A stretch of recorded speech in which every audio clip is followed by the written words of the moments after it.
Today on Real Boxing Talk, we are going to look at why comparing boxers against other boxers they have not fought isn't quite fair or accurate. They may have accumulated gaudy records overseas, but they have to come to the States to prove their worth. Fair or not, most of the time it's true. Two examples that we'll cover today: Ricky Hatton versus Manny Pacquiao, and Carl Froch versus Andre Ward. Now, as we usually do, we give you the first minute or so to get acclimated into the fight, and then we begin our commentary. Enjoy.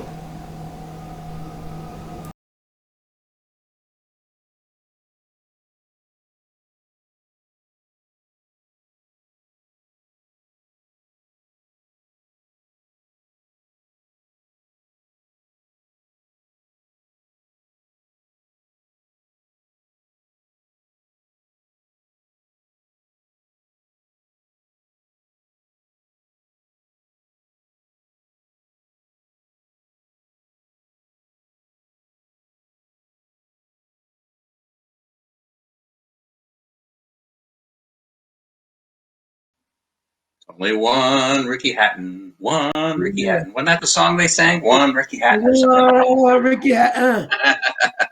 Ricky Hatton, Ricky Hatton. Yeah. Walking in a Hatton winter wonderland. That's right. Pacquiao is in his prime here, whatever that was. But he's knocking people out in these days. Doesn't really do that no more. But this time he's stopping guys quite a bit. He's just a little guy, as you see, and Patton's a little bigger, but probably maybe a little stronger. I don't know, but Pacquiao is just so quick. Yeah, you also can see too what the issue is. Early on, we're in the first round, and Hatton's already holding. He's holding on for like dear life. It's like, wow, we got a problem. Pacquiao's landing major combinations. Yeah, and remember, Hatton had Floyd Mayweather Sr. as his trainer for this fight, and he tried to help him with his defense. And from what I read, Floyd Mayweather said, "It's a losing cause." Too much you can do. Yeah, already down in the first, near the end of the first round, down on the canvas. And Pacquiao with the angles, what you're seeing right now, he has a different way of using the angles, getting to you. And his hand, you look at Ricky Hatton's hands are not up at all. Yeah, he just always he's that cliche, gets off first. He always did, and especially in those days. I mean, he still does, even at 40 something. But he's just tattooing him with punches. He's hurt. He's staggering. Yeah, it's like down goes Hatton, down goes Hatton. That's the corner that he went down against Floyd Mayweather right over there when Mayweather had knocked him out with a check hook. He's kind of familiar, huh? Kenny Bayless, yep. Boom, okay. Pacquiao. That was not a very good round for Ricky Hatton. Right. And we'll see Floyd Sr. Hey, baby, now look. Yes. You got to come in. All righty. Wow. Was that Floyd Sr. singing there, Frank? Yeah. What was that? Like, come on, baby, you got to get in there, get this blood. You can't stand there. You got to keep moving. Bobby moving. You got to be like Floyd. You got to be like Junior, boy. Come on. You got right. It's not against the rules to duck. You can duck a few times. It's okay. Boom. Right. Boom. Hook. Straight, night, down, rolls over, one shot. Right hook. Right on the chin. Yeah. Which lets you know it was a flush and fluid shot to hit him that way, to knock him down. Hits him on the top of the head, and the temple shot in the left one just drives him back down on his hands. Another strong shot, because you think about it, the gloves were still up as well. Yeah. Still knocked him down. Now remember beforehand that Hatton said, well, Pac is the one-trick pony right down the middle. All he throws is one punch. That changed a little bit here, didn't it? Well, yeah, he said that, but... Yeah. Well, Hatton was the one-trick pony, right? Yeah. He was talking about himself. I don't think he had a trick. Well, I mean, he did pretty well for a while, but that's the way it goes. Yeah, speed kills, man, and combinations. And I mean, I think people do not really give Pacquiao enough credit on them freaking angles. He was always good. He could swing and he could be in one position and hit you, all clever. Floyd does a lot of angles too. They don't talk about that as well. But Pacquiao was a master of angles. He gets you from anywhere. Yeah, you can see it right here. He moves away, then he moves in, boom, and he punches, and then he moves to the side, and then. And what the punch he throws leads him to the defensive spot for the next. So he's not where he was when he threw the punch. Right. So you have to guess at where he's going to end up at. Yeah, it's kind of now you see me, now you don't. Right. Yeah, you can see Ricky Hatton was just like, oh my, gosh, I'm lost here. Yeah. This guy, he's too fast. So I said, he's going to try because that was Ricky Hatton. He was guts. Sure. And see, I actually think of the two fights that he lost to Mayweather. The three fights he lost, the fight he lost to Mayweather. I think he was in better shape in that fight than this one because at least you know where Mayweather's going to be. You still can't do anything about it, but you know where he's going to be. He doesn't have a clue where Pacquiao is and where the punches are coming from. You also know where Floyd's punches are coming from. It's just, can you get out of the way? He doesn't even see these punches coming. Yeah, well maybe Floyd punches when you don't. I mean, Manny Pacquiao will punch when you don't expect it. That's what just throwing Patton. It's just Patton. I mean, he's just coming and punching and punching and punching. You can see Hatton, like, I can't pull the trigger on this guy because he's just throwing punches at me, and then I'm not ducking. Well, how do you duck when you don't know where the punch is coming from? Exactly. I mean, and that's he doesn't have his hands up. That's the key too. He's getting rocked because he can't he's not putting his hands up. He goes to the body. He's used to having time, and he doesn't have that time. Doesn't have anything. His hands are where they normally are. Boom. Goodbye. Wow. See, before that, he had gone to the body, Pacquiao, and brought the guard down a little, and then yeah. So that was devastating. That's one example of someone coming from across the pond. And I will go to the next one. And Andre Ward, Carl Froch, the final of the Super 6 Classic, which was classic. And we've been pining for something like this. It was 10 years ago. Here we go. Hard to believe. Hard to believe. And we haven't had anything really seriously like that since. Yeah, and remember Andre Ward hurt his hand about a week and a half before the fight, and it was in bad shape. But he didn't want to cancel it because, they'd had a couple of cancellations in the Super 6. And he'd had problems with that hand anyway, and he had a problem with his knee after that. There was a lot of injuries involved, I guess, when you do something all your life like him. So he had to fight Carl Froch. I mean, he had both hands, but he was a little lesser maybe, but, that doesn't stop him. Yeah, you can see early on, Froch wants to be the, he wants to be the aggressor. Always. Yeah, I think he wants to be the aggressor, but he also thinks clearly right now coming in because of what has been said, he thinks he's the better fighter. He thinks he's a faster fighter. Yeah, they had a real good face-to-face. It was pretty intense, and I was very confident that Andre Ward would win just because he's better fighter. I mean, not the better man doesn't always win, but he always found a way. He always figured out. Well, and let's look at it this way: Froch was already a champion. Ward advances to this fight after Miguel Kessler, which was stopped because of cuts and from butts and whatever, or accidental butts, or whatever you want to call it. So Froch is in the belief, and probably rightfully so, he's the guy that deserves to be here. Ward maybe not so much. Right. Well, they both beat Arthur Abraham. Right. Remember that? Right. So they had that in common. Yeah, but I think, like you said, though, I think part of it is, and I'm just speaking from, the American standpoint too as well, right? That a lot of people, knew about his Olympic prowess in regards to Andre Ward, right? But when you thought about the pros in the Super 6, you're like, how much of a chance, unless you knew him, right? John, you knew him, you knew of him. How much of a chance did this guy really have? And it was an opportunity for Andre Ward. To me, it was like his coming out party. Right. It's like, I'm on a large stage. I get to show everybody what I'm doing. And as we can see in the first round, he's starting to figure out some things and working on finding his opponent's kryptonite. Yeah, and you nailed it, Charles. That it was looked at as kind of a calculated gamble for him to be in the Super 6, Andre Ward, I'm speaking of, because he'd only had less fights than everybody else, and he was a gold medalist, but they felt like he had the goods, and it was his coming out party because he just kept showing after every fight that he did have the goods. Mm-hmm. It's just amazing when you look at that. After the round one, you're like, what the hell's going on? How do I get to this guy? I mean, it's only a matter of time, right? You asking yourself that question as we go into round two.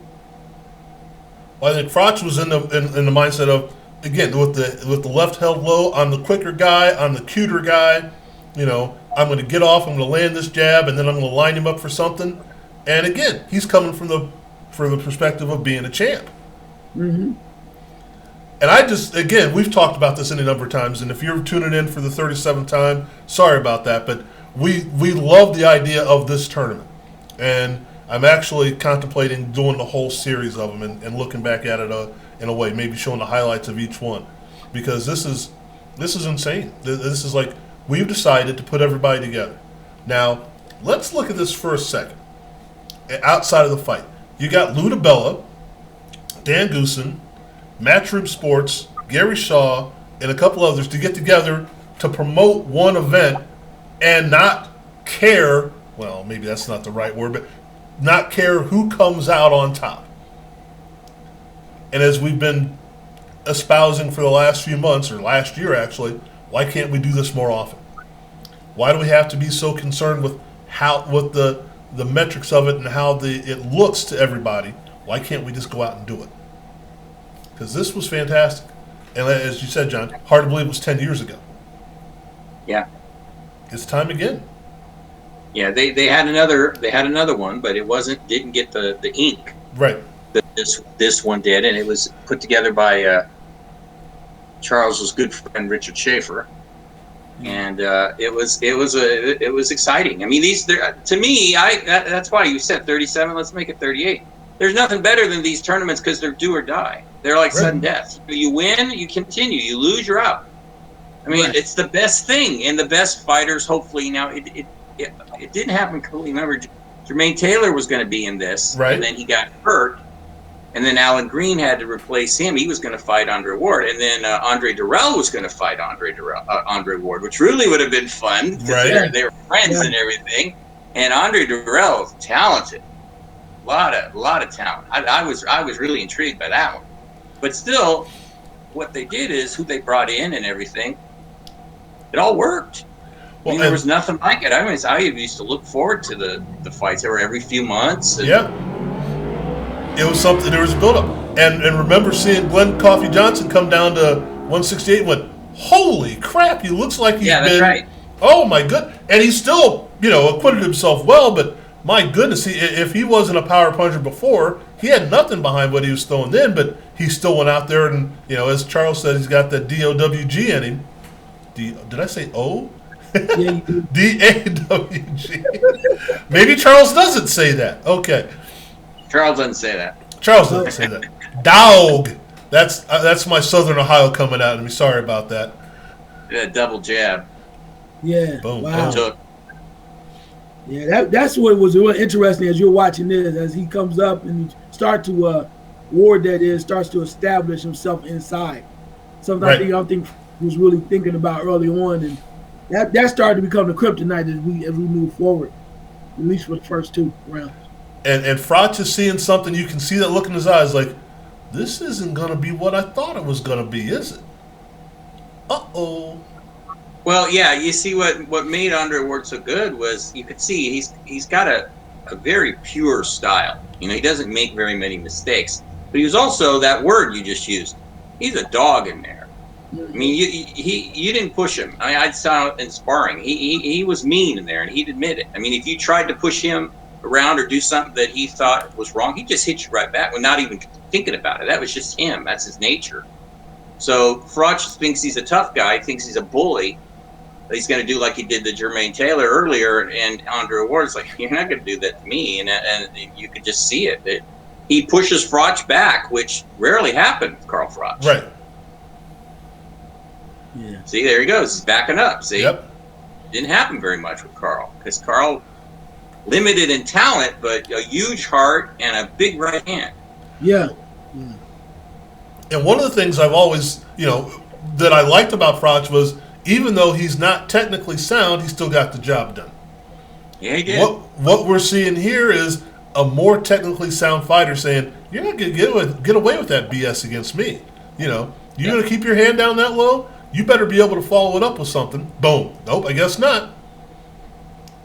You want to be off balance and throw some weird stuff? I'm going to make you pay. Yeah, kind of beating him at his own game too, because you start to look on the inside, and what I'm seeing here, and as we move forward, is Froch is landing some punches, right? And you start looking at Ward, so it's not, he knows he's going to get hit, right? But he still has to come forward and go, I'm still going to beat you at your own game, despite the fact that I know you're going to hit me. Right. Yeah, and what's funny is, years later, Froch said, yeah, he won, but he didn't fight me. As you're watching this fight, we watched 3 rounds about, Andre Ward was right there. He wasn't running. No. Right. Froch was making it sound like he was running away from him and all this. I mean, he's fighting him.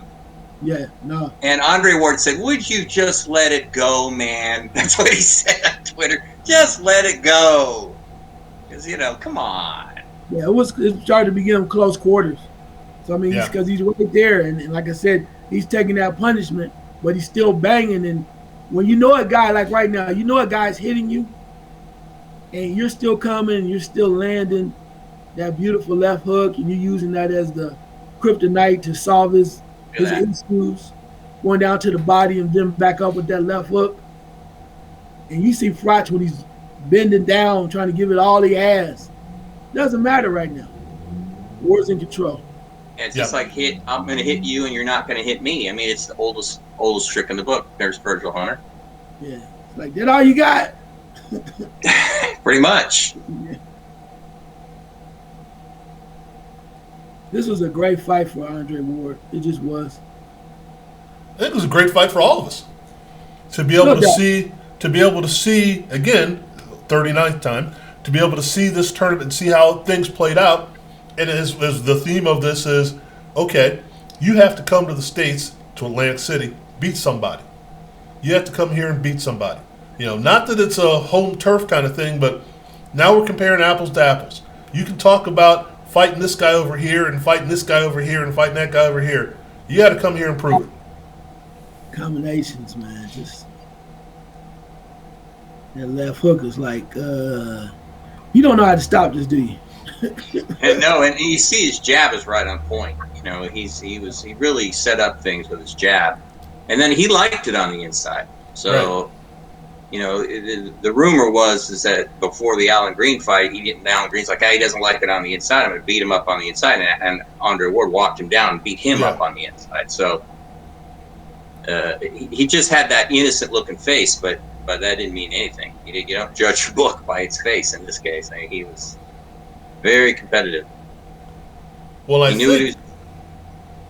correct me if I'm wrong, the Froch jab doesn't seem to be affecting anything too much because looks like he's throwing it all shoulder and it's all rounded. So he's not going through with it. He's kind of just pawing it out there and hoping it makes contact.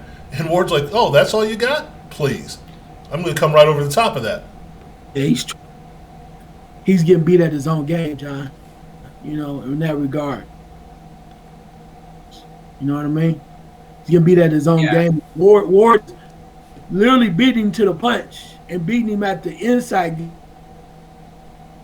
that he wants to, his plan he had against Ward. And Ward is like, no. Never left hook, left hand, left to the body.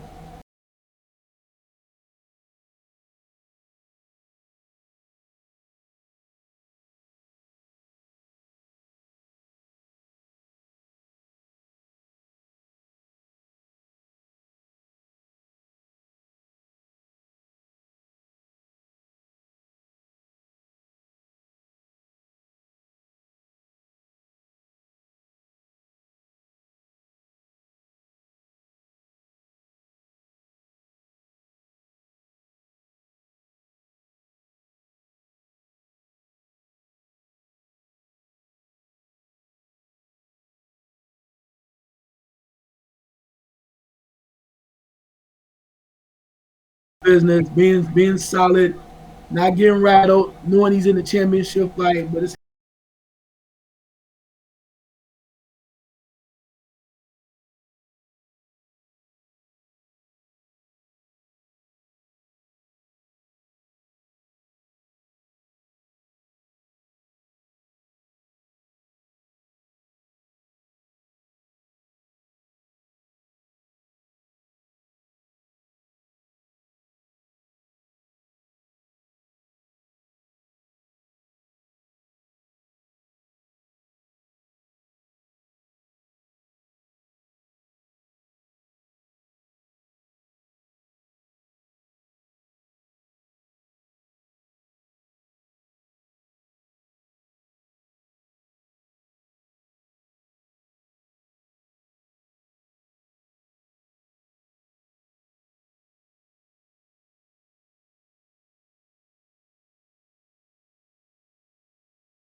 that's that whole point. But like you said, a win is a win. You know, everybody can't be in basketball high flying dunker with vertical.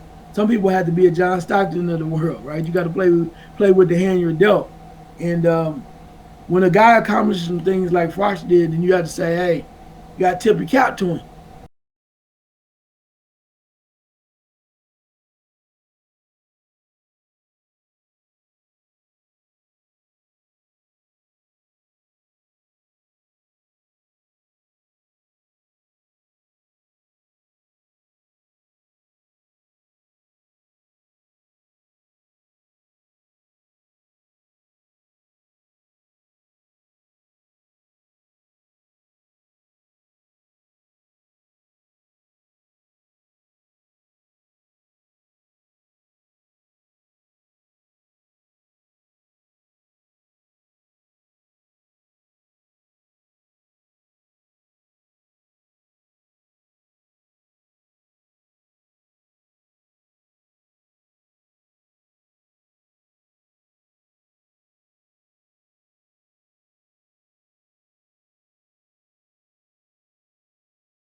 We all got a price, man. We all got a number, though, right? Yeah. Oh yeah. See how they're just looking at each other right there. I mean, that was. Yeah, that left hook though, man. Look at that. Yeah, it's just starting to come unravel Froch, you know, to that point where man had kryptonite, and so did Andre Ward for Froch. Oh yeah. It's amazing. I mean, this fight as we watch it again, like I said, it's just watching Andre Ward come alive and watching him just kind of evolve is amazing, especially on such a big stage. Well, the thing I see is he's going to be right there, and I think as Froch thought he was doing, he was going to run or he was going to dance or he was going to do whatever, and he hasn't. He's been right there, right in the pocket, waiting for him.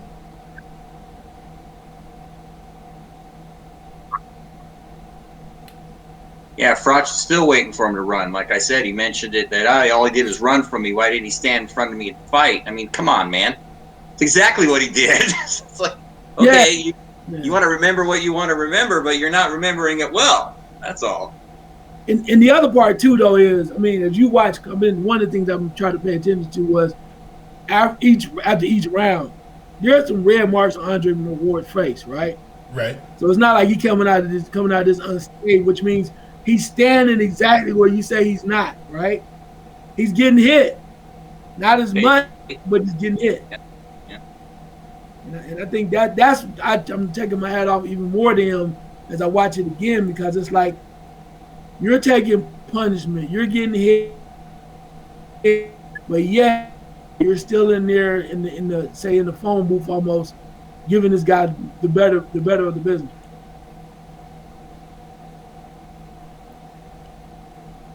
Yeah, for sure. And as I said, and as we said earlier, Andre was a dog, and he liked it on the inside. Some guys don't like to fight on the inside. Kovalev, no inside game at all. Never developed an inside game. Andre Ward, yeah, he'll fight you on the outside. He'll take a few punches like that, but he'll get close and he'll pound you to the middle and wrestle you around and show you that he's stronger than you and tie you up and just do all these. He was that word you love so much, Charles. He was very crafty in there and very intelligent. And, like I said, he always found a way to win. And this is just another example of it. And he seems like he has the ability to, I wouldn't say escape danger, but deal with danger, right? Because we know with Froch, as you mentioned about the right hand and when he coming in with that too, we've seen him in a number of other places where we thought he was in trouble and he found a way to rebound. And I think that says a lot about the character and skill set and the ability to be flexible that Andre Ward has, or had, should I say. Yeah. Yeah, this is a few years before he fought Kovalev, actually a number of years. So he's a different guy here than he was the guy that fought Kovalev. He just, he was off for almost 3 years in that legal battle with Goosen. So I think he lost a little bit. Like Muhammad Ali lost a little bit when he was gone for, right? So he's just in prime shape here and right on the money. Right. And like you said, it's impressive what he's able to do right after the layoff, right? You're coming in and you're fighting a champion. How in the hell are you how you gonna hold up against a champion, right? When you know what you've done before, but you've been off, are you rusty? This guy has a right hand, can he get you in trouble? But through round 7, he's literally just putting his foot down, walking forward and saying, have a left hand. Yeah. Have a left hand. Yeah, he's right there. Well, and you mentioned the Froch right hand. How many times, now we're in the midst of round 7, how many times has he been able to load up and throw it? Not a lot. Maybe one or two that I've seen? Yeah. And he just got nailed by a right hand. Right. Yeah. And you can tell where we're at right now. Right, yeah, that was nasty. You can tell right now, after Ward established what he needed to do with the left hand early on, right? Now it's like I can work my combinations off you, because the one thing we know right now, as we're middle of round 7, that left hand is at my disposal. I can use it anytime I want to hit you. Yeah, Ward is having a really good round. And that jab that Froch has been able to land on most everyone with the hand held low, Ward's coming right over the top of it. That's nice. Here we go. You throw that and don't have your right any place near your face, you're going to pay. He's not worried about that jab. He's going to walk right through it. Just quicker, too. See, he's just faster. Right. So like that jab, spin, left hand. Mm-hmm. Left hand.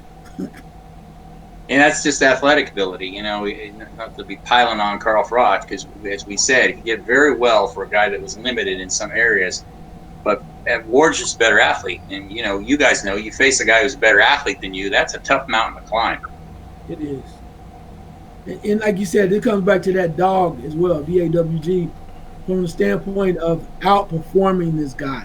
And it's not so much, like you said, you take away from Froch because we know he's a champion, but you have to really pound home the factor that this is an impressive performance right now by a guy that not a lot of people, unless you know him or you're in that area, were giving Andre Ward the benefit of the doubt. But he's leaving no opening. He's leaving no doubt, right? Yeah, no doubt and no opening that I'm winning this fight, clearly.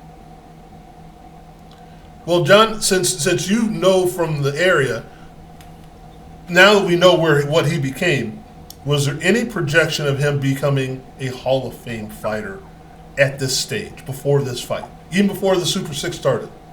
Did you think, oh yeah, he's got it, he's going to be one of the best ever? Well, personally, when he beat Kessler, I figured that he was on his way, but the consensus was that he wasn't knocking people out, you know, and he wasn't getting noted. He wasn't getting, and to this day, I like to say, because I think I'm right. It's just my opinion, but I think I'm right. Still don't think he's gotten the credit. Okay, he's got inducted in the Hall of Fame and everything, but answering your question, Frank, a lot of people had doubts. As I said, when he fought Kessler, 28 out of 31 experts picked Kessler to win. Right. So, and then after that, then the people were saying he was a dirty fighter and he was a headbutter and all this. He was a rough fighter. He wasn't a dirty fighter. Oh yeah, he butted Kessler a few times, but wasn't on purpose. He was rough. You know, he was that kind of guy. Like Holyfield's rough, and you could say he was dirty if you want. Maybe he was sometimes. Even maybe Andre Ward might have been a little dirty sometimes, but that's a mean sport you got right there, you know. So that's just the way it goes sometimes. But no, Frank, I don't really believe, even after he beat Kessler, at this point when he fought Froch, the respect was around here. I'm talking about Northern California, was really going up because, you know, even when he fought at the then Coliseum, he never sold it out. You know, I don't know what that was. He never sold it out, but because he wasn't he wasn't the knockout guy. You know, he beat you in other ways. He beat you on the inside. He beat you on the outside. He jab you. He hit you with the right hands like he's doing. He hit you with check hooks. He wasn't the one round guy, the Tyson guy that people loved. And he wouldn't talk trash. And, you know, as Froch likes to despairingly say, SOG. And there was no controversy. So if you just look at his boxing ability and everything, well, hell. I mean, it speaks for itself. Right. He just seems so comfortable in there. Yes. And you're not supposed to be that comfortable with a world champion. No, but he was. He's a gold medalist, and he was champion here too because he won the title when he beat Kessler. But Froch was considered more established for sure. Right.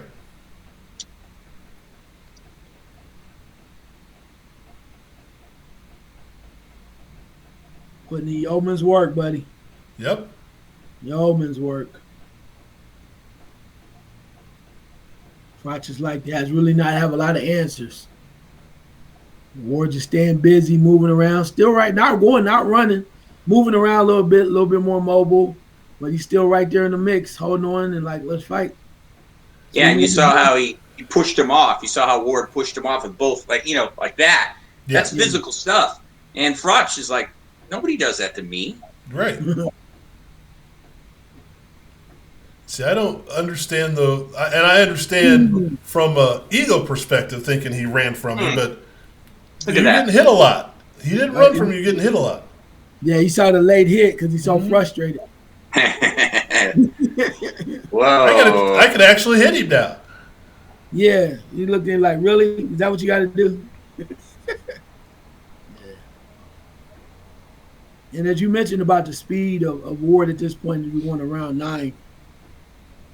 Ward is not allowing Froch to get off at all. He's beating him to the punch so quickly that it's like, how in the heck am I going to be able to work with this guy? You know, I thought he was going to move around and run. Like, okay, he's swinging for the fences now, swinging real hard, swinging with all he has, with all his body. Ward is like, step back, whoop, whoop, 1, 2.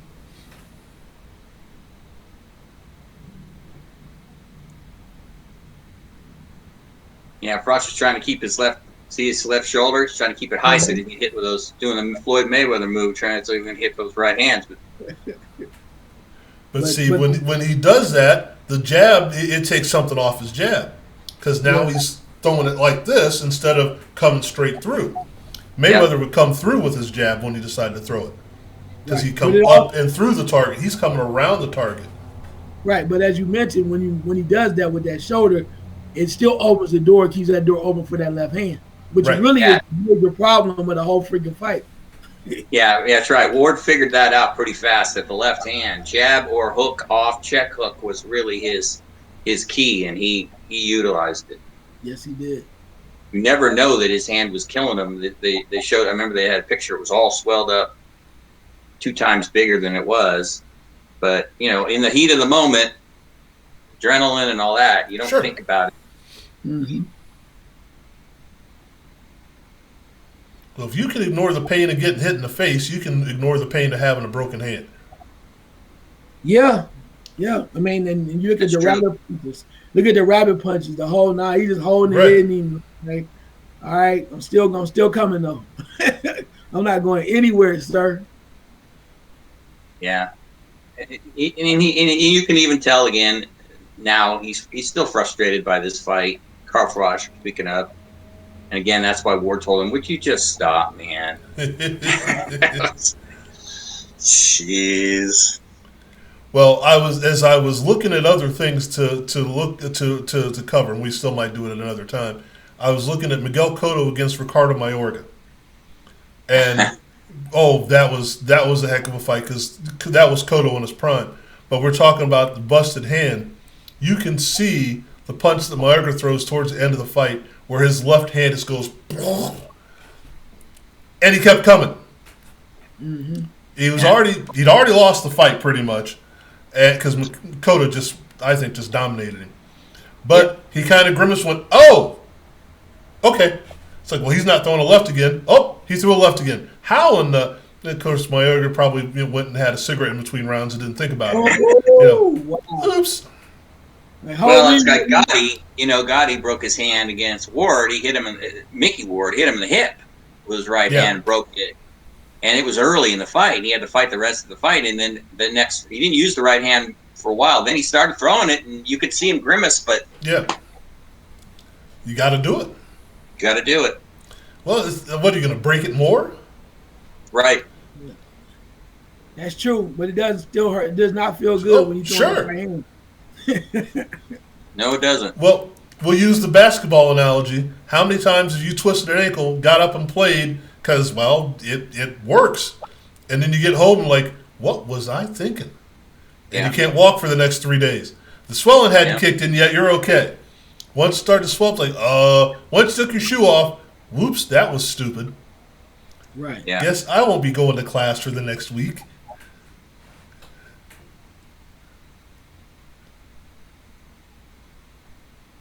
But again, he's leaning on him. He's there. Boom. What are you going to do?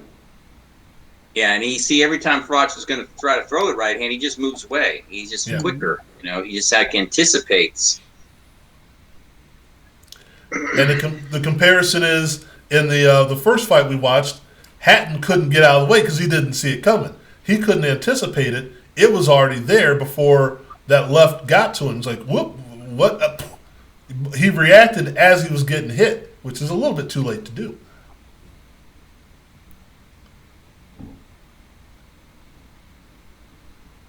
Wow. Just toughness and awareness. Mm-hmm. Now start to see Froch slow down, and Ward is like, okay, now I'm gonna pick my shots. I'm taking another hit, but watch this. I'm gonna stay right here with you. You can push, you can hold, you can grab. Another left hand.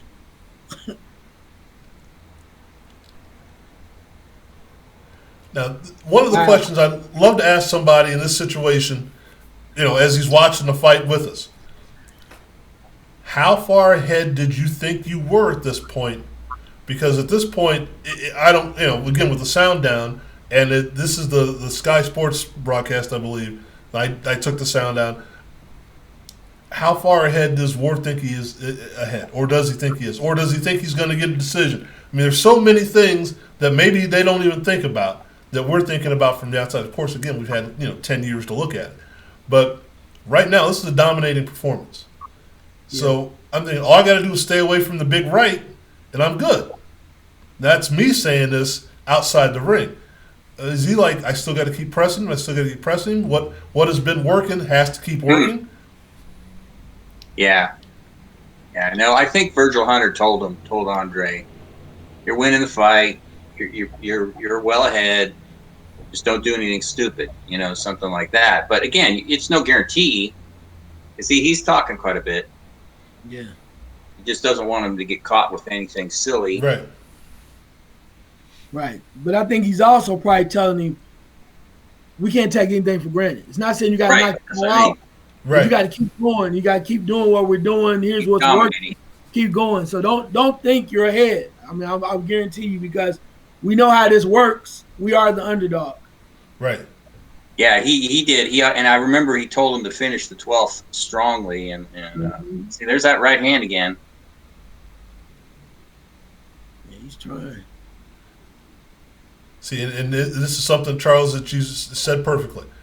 Froch throws the left. His right goes out and behind him. He leaves everything wide open.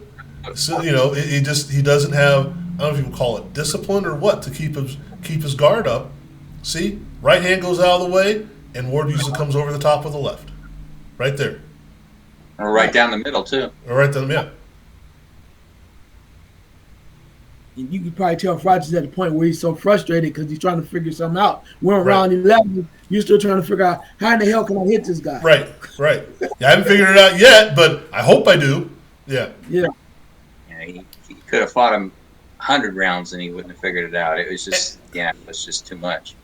And we're making it sound like, it's all Ward and no Froch, and Froch, well, he's been, no, this guy has been, top of the division for a few years here. Sure. Yeah, and he has his moments in this fight, as we've seen. He's hit him a few times, but it's what you guys said earlier. I don't know if it was you or Charles, Frank, the technique. I mean, look where his right hand is. See, he was able to get away with that. Now Ward switched southpaw, which he liked to do before Terrence Crawford did it. And see, he got hit on the top of the head, so he hits Froch on the top of the head. There's an example of what I'm talking about. He's feisty. Right. Yeah, and there's just look at that. Yep. Boom, boom. Okay, now another left. Boom, boom, boom, boom. And then bounces out of the way.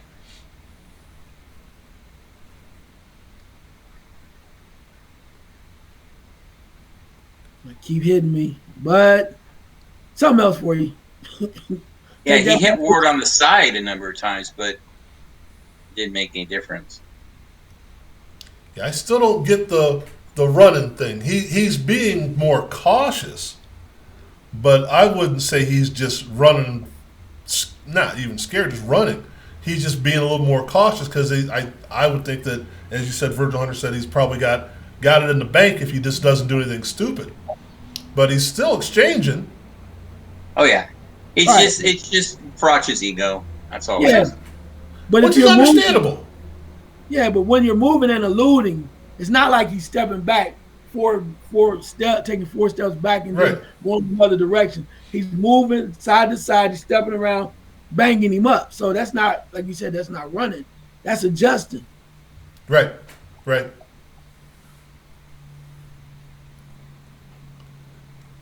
And the missus is like, oh my God, I can't believe. She knows. There's Mrs. Ward. She knows, and she knows he's winning. See, look at that. He's the different faces. Yeah, one more, baby. It's like, I must break you. Go for it.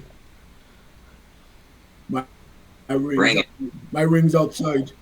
Bring it.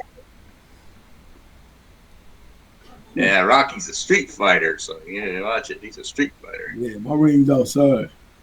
But you knocked him down. Why did you try to knock me down? I know, Charles.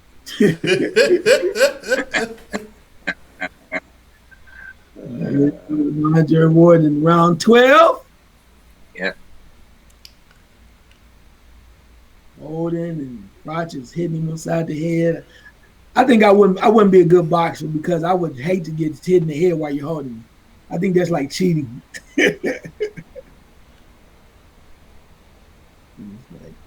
Time out. I just want a little breather. Get a little air time over here. We're good. A grueling fight, This has been a grueling 12-rounder. Yeah. A lot of action, too. Froch just knows he's behind, or was told he was behind, or senses he's behind, or whatever. So he's really trying to up the ante here. Hit him in the head. Anything he can do. Scrape the gloves across his eyes. Do something. Oh yeah, He did that to Jermaine Taylor. He did everything. He did everything but kick him. Right. Give me that night, Drake. Well, the thing that I think is interesting about the Froch side of this, and again, we obviously had a North American tilt to this, but even though it on my scorecard he's getting almost blanked, he still is in the fight. I mean, he's not going to win by decision, but at this point, it's not like he's just devastated and he's done. He's still in the fight. Yeah. Well, he just threw a huge right hand. He didn't, wrestle him down, throw him down, elbow him in the face. Look at that. Yeah. And he's still a champion, too. Yeah, right. Exactly. Good point. Oh no, never. Froch would never give up. Yeah, that's that champion pedigree, too. I mean, that's what he got to the point. But as you said, John, before, limited skills. That's what made him get to that point already. Referee's like, it's almost over, guys. Come on, just give me one more minute. Please, let me get out of here. Yeah, Froch is really swinging for the fences.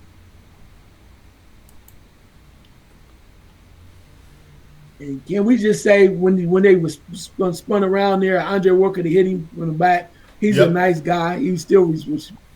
Other guys have been like, whoa, whoa, whoa, whoa. Throwing punches. He didn't do that. You spun him around like, okay. I'm going to fight you hard, but I'm going to fight you as clean as I can.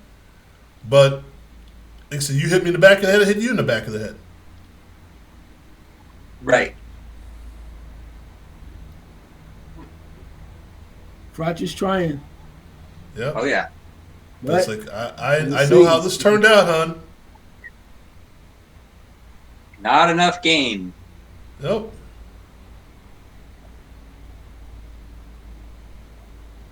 Ta-da! I am the victor! I like how Froch put his hands up like he was going to win. Right, yeah. I almost cut that out. It's like, no, I got to put that in there just because. Okay, now, part of what we were talking about to begin with was the idea, this is something we touched on last week, the week before, and the week before that, the week before that. You know, guys that say, I'm the man. Okay, great. You got to prove it against somebody. Okay, I beat this guy from Northamptonshireville, and I beat this guy from Belgium Square or whatever. But did you come over here and take somebody on? And not to say that the best are always here. Again, when we say that, I look at Pacquiao as an American fighter because this is where he fights most of the time when it's a tough fight. So Hatton was fighting guys overseas. He came over here and tried to take over Mayweather. I get that. But he made his hay overseas. You got to come here and you got to take care of business. And again, the Super Six was, I think, a great idea, a great concept for what they tried to put together. I think it was great. And again, as Charles has already spelled out how we should do the next one. And for those of you that are listening and that have some clout, call him. There's the email address or the Twitter follow or whatever. Say, hey, he's got an idea for you. So, all right. I think that turned out pretty well, you know, other than a couple of glitches here and there.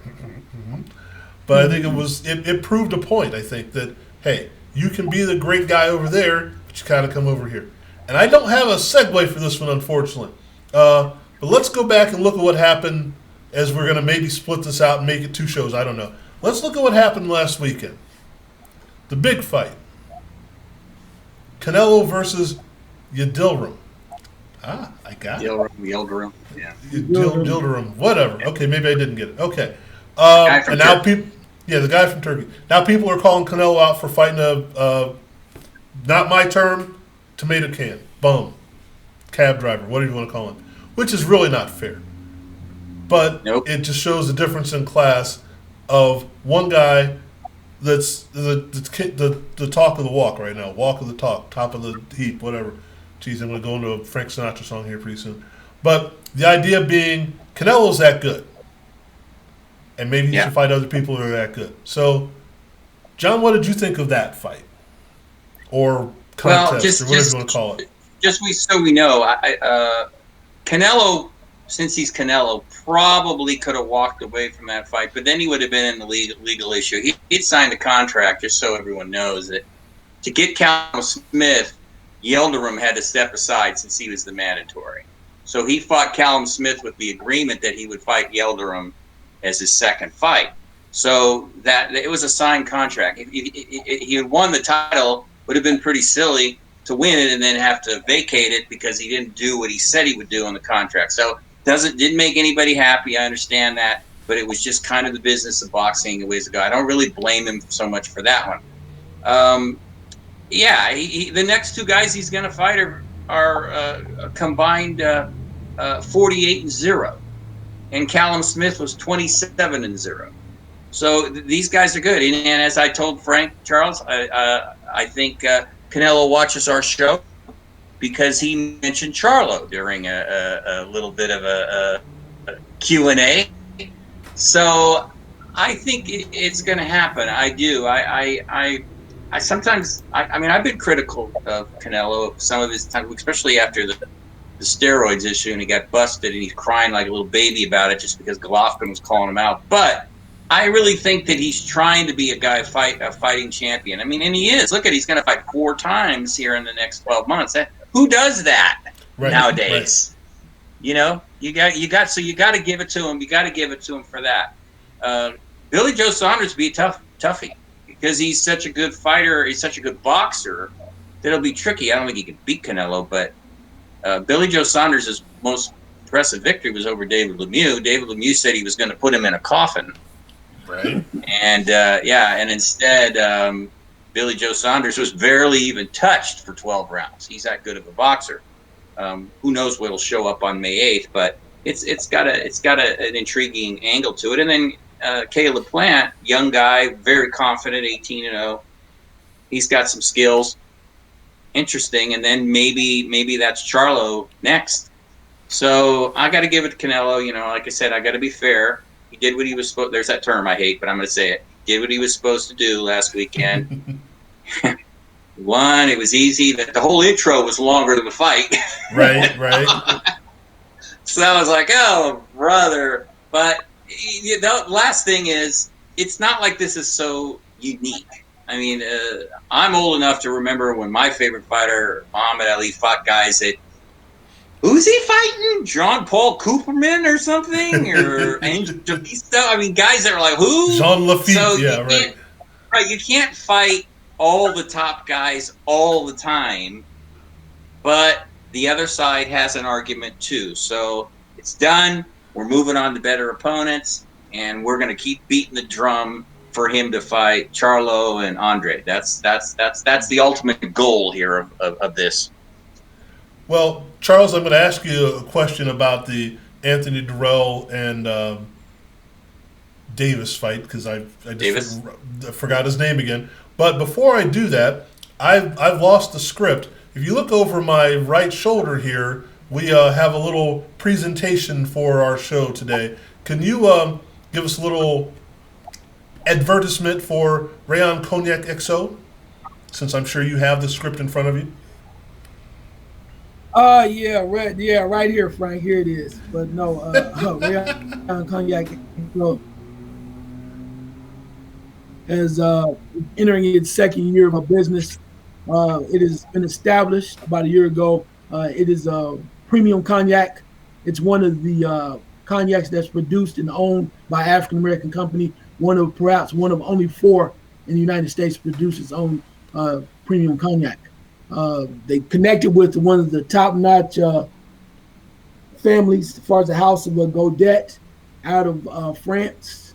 It's been around since the producing cognac since the mid 1500s, and premium cognac, really good tasting, more subtle than the bite of the average cognac, and that says a lot for XO. For those that don't know XO, you think about VS can be like year or 2 aged. VSOP maybe between 2 and 6 years aged, and then XO is the minimum of 10 years aged, and that's why it makes it the different designations or qualifications of classifications of cognac. nice, tight taste, not a lot of overbearing taste, and worthwhile for you to check it out. You can do so www.rayon RAYON cognacxo.com or rayoncognac.com.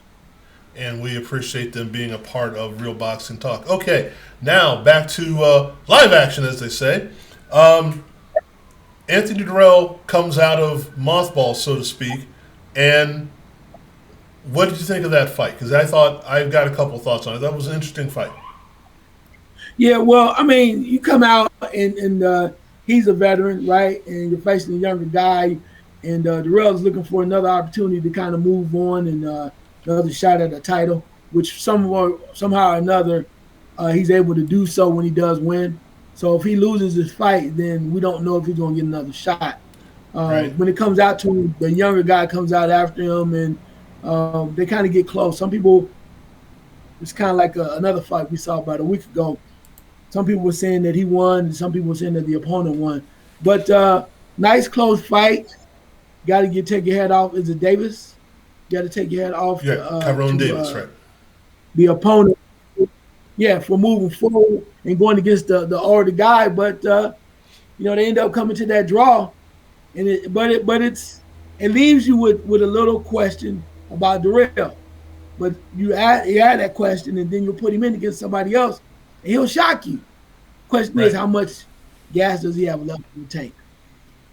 Well, is it part of the layoff and from COVID, and is this something we're going to see from other people? Hey, you haven't been in the ring we talk about ring rust, but sometimes that's something where you've made a conscious decision not to fight for 6 months, 8 months, a year and a half. We're starting to see people now that are coming back that have been out for over a year and and it's not really their choice. And they haven't been in the gym and they haven't been able to do a lot of things. So is that where you're going to go? We're going to see more guys like this, more upsets maybe of guys that have been able to just go by sheer, young athletic ability as opposed to a guy that looks like he needs to be a little bit sharper.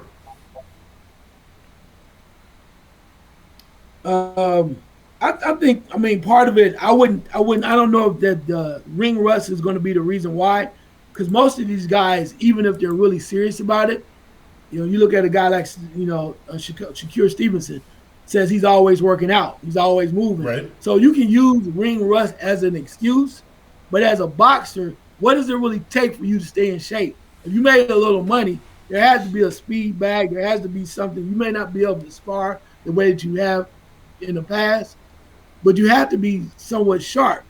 So to me, that's almost like an excuse. Not saying there's not going to be any rust at all, but you should always be training because you might get a call, despite the fact that we're waiting on COVID. Well, I think it's one of those things that maybe it's just a possibility that, from what I said of Dirrell and from what they said during the fight, he likes to spar. How much was he able to spar in the last year? How much was he able to get in the ring and go up head-to-head with somebody else as opposed to hitting heavy bag, doing his road work and all that? There's the difference. And I think what we're seeing across sports is that we have people that haven't been able to keep up with their routine. And we know athletes are, creatures of habit. And when that routine breaks down, are you able to come back and do what you're supposed to do?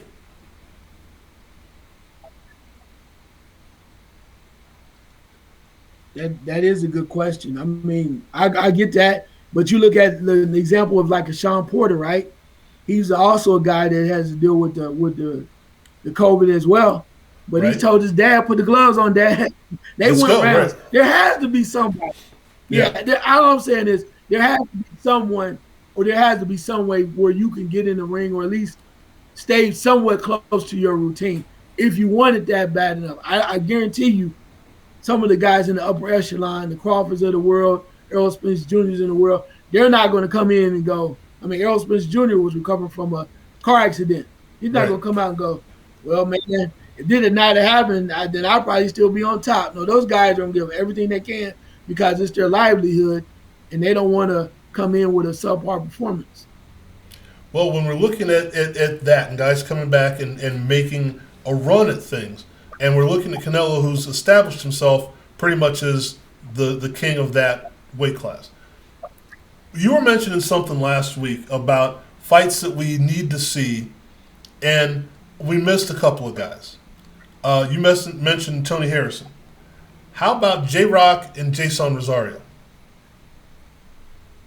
Yeah. I mean, that would be a good fight. And I think the thing is what J-Rock, he has to really show that he's worthwhile because he had an opportunity. He was the guy. Right. And I would like to see even with Tony Harrison and J-Rock or Tony Harrison, either one of those guys. Right. Simply because Tony Harrison is hungry. I really believe, unless he just changed his whole attitude, I really believe that he's a guy that says, I beat the big dog at the time, and you put me in with some other guys. If I don't win, I'm sure in the hell going to give them something to think about. Because I think he's that talented in that division where he could really cause some hell between those guys. Because Julian Richardson, let's be real, was on the track. Once he had the upset and he won the fight and won the title, it was like, okay, he's finally crossed the threshold, right? Now he's ready to bigger and better things. And he comes back and loses the title. It's like, what in the hell just happened to him? Because we thought he was ready.